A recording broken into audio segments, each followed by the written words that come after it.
زین العابدین ہیں، عبادت گزاروں کی زینت ہے۔ وَاعْبُدْ رَبَّكَ حَتَّى يَأْتِيَكَ الْيَقِينُ، آخری سانس تک عبادتیں مسلسل ہیں، 35 برس تک گریہ ہے، آنسو ہیں۔ حسین کو یاد کیا ہے تاکہ حسین کا مشن یاد رہے، ظالموں کو ایکسپوز کیا ہے تاکہ مجرم کبھی اپنے آپ کو بری نہ سمجھے، اور پھر اس کے بعد عبادت کی شان ہے، سجدہ ہے تو کیسا ہے، رکوع ہے تو کیسا ہے، نماز ہے تو کیسی ہے، حج ہے تو کس شان کا ہے، اور پھر حقوق العباد کے بارے میں کہیں کوئی سستی نہیں ہے۔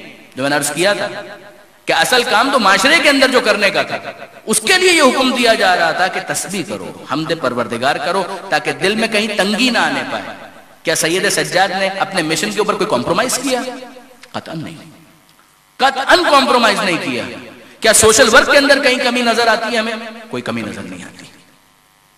عبادتیں بھی ہو رہی ہیں، اور راتوں کو اٹھ اٹھ کر روٹیوں کے تھیلے اپنی پشت پر لاد کر ان غریب محلوں میں پہنچتے ہیں کہ جہاں پر مسکین ہیں، بیوائیں ہیں، یتیم موجود ہیں۔ کیا یہ ایک دن سید سجاد نے کیا؟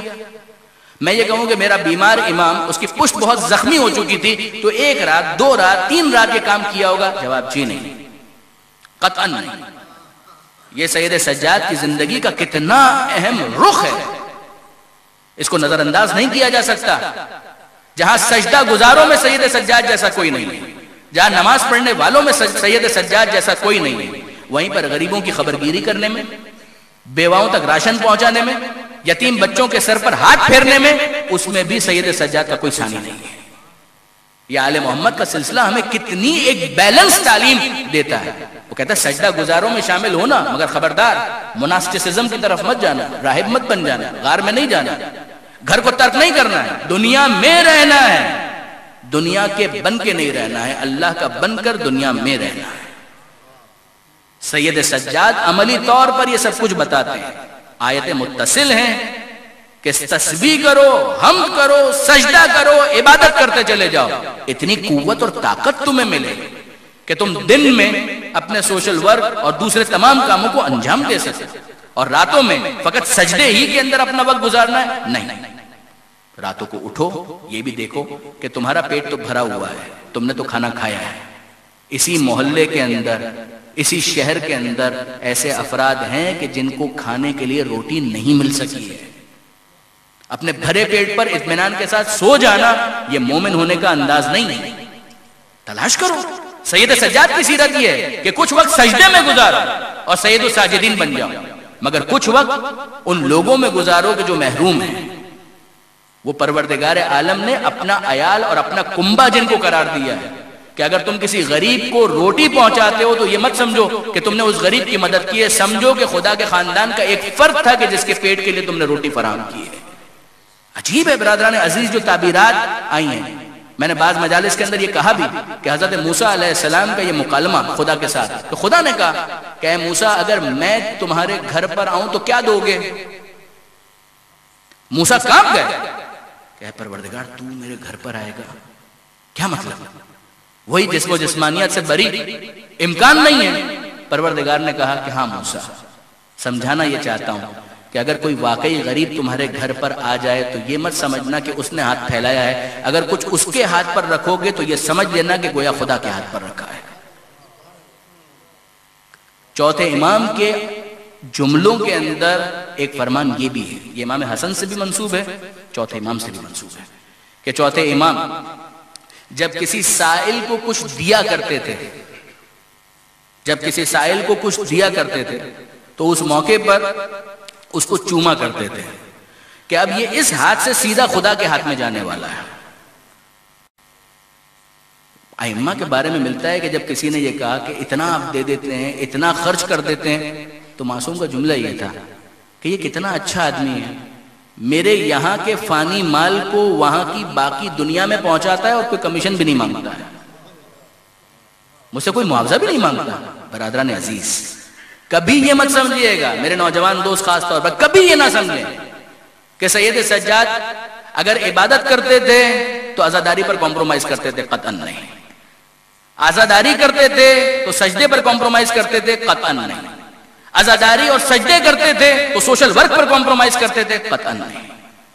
ہر چیز اپنی جگہ پر آپ کو نظر آئے گی، جو عدالت کا بھی تقاضا ہے اور کمال کا بھی تقاضا ہے۔ ہر چیز اپنی جگہ پر نظر آئے گی، کہیں آپ کو غفلت نظر نہیں آئے گی۔ کیا سید سجاد نے فیملی لائف نہیں گزاری ہے؟ بالکل گزاری ہے۔ کیا سید سجاد کی اولاد نہیں تھی؟ یقیناً تھی۔ سید سجاد اس حد تک سوشل ورک میں انوالو تھے کہ واقعہ ہررا کے دوران منتہی الاعمال شیخ عباس قمی وہ لکھتے ہیں کہ اس دوران سید سجاد سینکڑوں فیملیز کی کفالت کیا کرتے تھے جب یزید کے حکم سے مدینہ کو تاراج کیا جا رہا تھا۔ کتنی ہی خواتین، کتنے ہی بچے، جتنوں کو سنبھال سکے، سینکڑوں کی تعداد میں سید سجاد کفالت کرتے تھے۔ اور ان میں سے بعض کا یہ تبصرہ تھا کہ ہم اپنے گھر میں کبھی اتنی راحت میں نہیں تھے جتنا اس سید کے گھر میں ہمیں راحت اور سکون نصیب ہوا ہے۔ کسی کو روٹی دینا،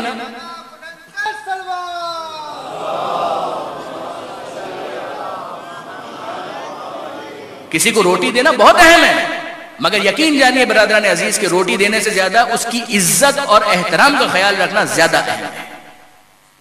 روٹی کھلانا یہ تو اس کے پیٹ کی ایک ضرورت تھی، مگر اس کے نفس کی بھی کچھ ضرورت ہے، اس کا بھی کوئی تقاضا ہے۔ چوتھے امام یہ کیوں کرتے ہیں؟ یعنی ذرا غور فرمائیے اس بات کے اوپر کہ چوتھے امام یہ کام کیوں کرتے ہیں کہ چوتھے امام جب راتوں کو اٹھ کر جا رہے ہیں اپنے چہرے پر نقاب ڈال لیتے ہیں۔ کیوں؟ پتہ بھی نہ چل سکے کہ کون آیا اور روٹیاں رکھ کر چلا گیا۔ ان بچوں کو پتا ہے کہ وہ آنے والا ضرور آئے گا۔ کیفیت یہ ہوتی تھی کہ وہ اپنے گھروں سے باہر نکل کر ایک دوسرے کے چہرے کو دیکھتے تھے، اطمینان تھا کہ وہ آنے والا ضرور آئے گا۔ اور پھر اس کے بعد جب نظر آتا دور سے سید سجاد، اسی نقاب پوش کو وہ جو دیکھتے تو کہتے وہ گٹھڑی والا آ گیا، وہ روٹی والا آ گیا، جو روز ہمارے کھانے کا انتظام کرتا ہے وہ آ گیا۔ آپ ذرا غور فرمائیے برادران عزیز، کیوں ہم چوتھے امام کی اس سیرت سے اتنا سبق بھی نہیں لے پاتے؟ ایک کام اگر کرنا ہے تو ٹرسٹ کا بورڈ فوراً لگے گا، کیوں؟ اس کو ذلیل کرنے کے لیے، جس غریب کو اس جگہ پر اکوموڈیٹ کیا ہے، کیوں یہ پیسے والے اپنی انانیت کی خاطر جب تک اس غریب کو پوری طرح سے ذلیل نہ کر لیں ان کے دل کو سکون کیوں نہیں ملتا؟ اگر اللہ کے لیے اس کام کو انجام دیا ہے، قربتاً اللہ اس کام کو انجام دیا ہے، تو کیوں اتنا اعلان کرنے کی ضرورت ہے؟ خاموشی سے اس کام کو انجام دو، پتہ بھی نہ چلے اور اس تک وہ چیز پہنچ جائے۔ میری توجہ ہے سورہ بقرہ کی اس آیت کی طرف، ان تبدوا الصدقات فنعم ہی، کہ جہاں پروردگار کہتا ہے کہ صدقہ اگر بتا کر دو، اعلان کر کے دو، اگر اس کا اظہار ہو اچھا ہے۔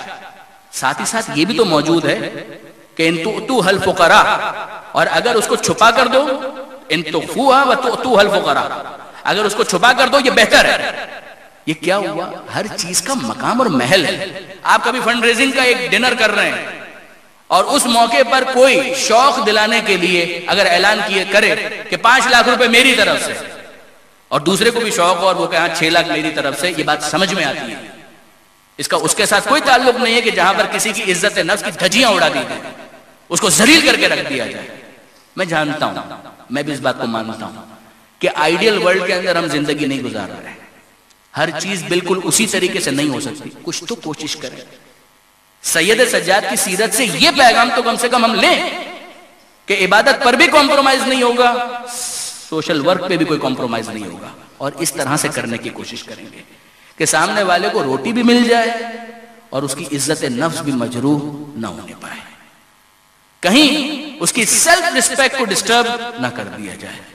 ہم کو بھکاریوں کی تعداد میں اضافہ نہیں کرنا ہے، ہمیں اپنے نفس کی قدر و منزلت سمجھنے والے، اپنے پیر پر کھڑے ہونے والے افراد کی ضرورت ہے۔